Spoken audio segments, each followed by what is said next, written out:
রাঙা আলু কিংবা মিষ্টি আলু যে নামেই ডাকুন না কেন ভীষণ উপকারী কিন্তু এই আলু। আর তা জানা সত্ত্বেও আমরা বড়রাই এখনও অনেকে আছি এই আলু খেতে চাই না, আর ছোটদের তো খাওয়ানোই যায় না। তো আজকে এমন একটা খাবার তৈরি করব যেটা খুব সহজে আমরা তৈরি করে নিতে পারবো, আর ছোটদের দিলে তো ওরা বুঝতেই পারবে না যেটা মিষ্টি আলু তৈরি করে দেওয়া হয়েছে ওদের।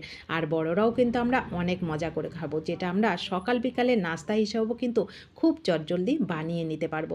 তো এটা তৈরি করতে আমার লাগবে আলু। আমি দুটো আলু নিয়েছি, একদম খোসা ছাড়িয়ে ভালো করে গোল গোল করে কেটে ধুয়ে পরিষ্কার করে আমি বাটির মধ্যে রেডি করে নিয়েছি।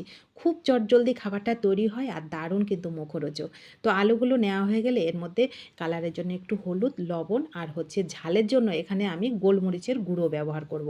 তাহলে বেশ সুন্দর চটপটা স্বাদটা হবে। তো গোলমরিচের গুঁড়ো যেমন তোমরা ঝাল খাবে সেরকমই দেবে। তো গোলমরিচের গুঁড়োটা দেওয়া হয়ে গেলে এখানে দেবো 1 চামচ কর্নফ্লাওয়ার, 1 চামচই, বেশি নয় কিন্তু। বেশি দিলে কিন্তু খেতে ভালো লাগবে না। তো 1 চামচ কর্নফ্লাওয়ার দিয়ে ভালো করে আমি আলুগুলোকে মেখে নেব। যে এমনভাবে মাখাবো যে আলুর প্রত্যেকটা পিঠে যেন খুব সুন্দরভাবে লাগে, সেইভাবে আমি আলুগুলোকে এটাকে মেখে নেব। কোনো রকম মশলা দেওয়ার কিন্তু দরকার নেই, খুবই সামান্য উপকরণে এটা তৈরি হয়। আর সবথেকে বড় কথা, খুব চটজলদি তৈরি হয় আর খাবারটা খেতে দারুণ মুখরোচক হয়। আমি সম্পূর্ণ নিরামিষভাবে তৈরি করছি এটা। তো এটা নিরামিষেও মানে এইভাবে তৈরি করলে নিরামিষ দিনেও তোমরা তৈরি করে খেতে পারবে। তো দেখো ভালো করে মাখানো হয়ে গেলে এদিকে গ্যাসটা অন করে আমি কিন্তু কড়াই বসিয়ে তেলটা গরম করে নিয়েছিলাম। তেলও কিন্তু বেশি লাগে না, আমি এখানে 1 থেকে 1.5 চামচ সাদা তেল ব্যবহার করেছি। তেলের মধ্যে এগুলোকে দিয়ে খুন্তি দিয়ে আগে ভালো করে কিন্তু এগুলোকে তেলের মধ্যেকে নাড়িয়ে নিতে হবে, যেন প্রত্যেকটা আলুর মধ্যে তেলটা লাগে। তারপরে নাড়ানো হয়ে গেলে খুন্তি দিয়ে এইভাবে গ্যাসটাকে একদম লো করে দিয়ে, এইভাবে খুন্তি দিয়ে যতটা ছড়ানো যায় ছড়িয়ে দিয়ে একদম গ্যাসটাকে লো করে দিয়ে মিনিট 2 মতন এটাকে ঢেকে দেবো। তাহলে সুন্দরভাবে এটা সেদ্ধ হবে, কড়াইতে লেগেও যাবে না। তো দেখো মিনিট 2 পর আমি ফিরে এসে আবার খুন্তি দিয়ে ভালো করে একটু কড়াই থেকে তুলে দিলাম। তুলে দিয়ে আবারও যতটা তেল আছে ততটা তেলের মধ্যে এটাকে ভালো করে আমি নাড়িয়ে নেব, যেন প্রত্যেকটা আলুর মধ্যে মানে তেলটা ঠিকভাবে লাগে। তো নাড়ানো হয়ে গেলে আমি আবারও খুন্তি দিয়ে যে পিঠটা নিচের দিকে ছিল সে পিঠটা উপরের দিকে করে, আবার উপরেরটা নিচের দিকে করে ভালো করে এগুলোকে দিয়ে আবারও একটু ঢেকে দিলাম। এই পর্যায়ে কিন্তু আলুটা প্রায় সেদ্ধ হয়েই গেছে, 90% সেদ্ধ হয়ে গেছে। এই সময় আমি ওপর থেকে কিছু মটরশুঁটি দিলাম। মটরশুঁটি দিয়ে আমি আবারও মিনিট 2 মতন ঢেকে দিলাম।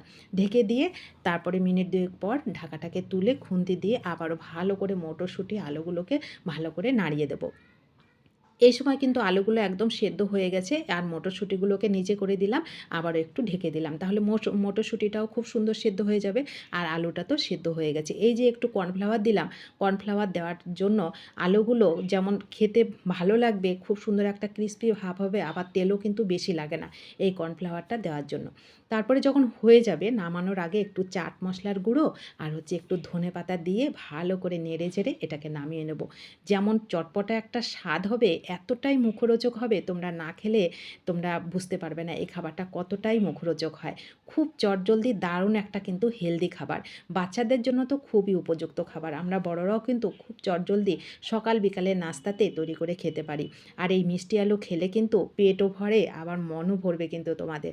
আর বিশেষ করে উপোসের দিনে তোমরা যদি এরকম মিষ্টি আলুর একটা খাবার তৈরি করে খেতে পারো, তাহলে তোমাদের উপোসের দিন আর উপোসের দিন মনেই হবে না। সেক্ষেত্রে তোমরা ঘি কিংবা বাটার দিয়ে ভেজে নেবে, সাদা তেল দিয়ে ভাজবে না। তবেই তোমরা বুঝতে পারবে এই খাবারের স্বাদটা কতটা মজাদার। আর কাউকে যদি তোমরা বানিয়ে খাওয়াও সে তো বুঝতেই পারবে না যে এটা মিষ্টি আলু দিয়ে তৈরি হয়েছে।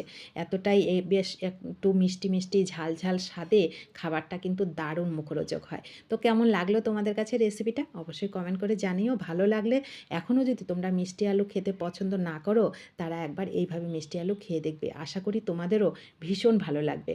তো ভালো লাগলে শেয়ার করো, নতুন বন্ধু হলে ভালোবাসা দিয়ে আমার পাশে থেকো। যে সকল বন্ধুরা সব সময় পাশে আছে তাদেরকে তো আমার অসংখ্য অসংখ্য ধন্যবাদ ও ভালোবাসা। সকলে ভালো থাকবে, সুস্থ থাকবে আর এই সুন্দরভাবে হেলদি খাবারটা একদিন খেয়ে দেখবে, আশা করি তোমাদেরও ভালো লাগবে।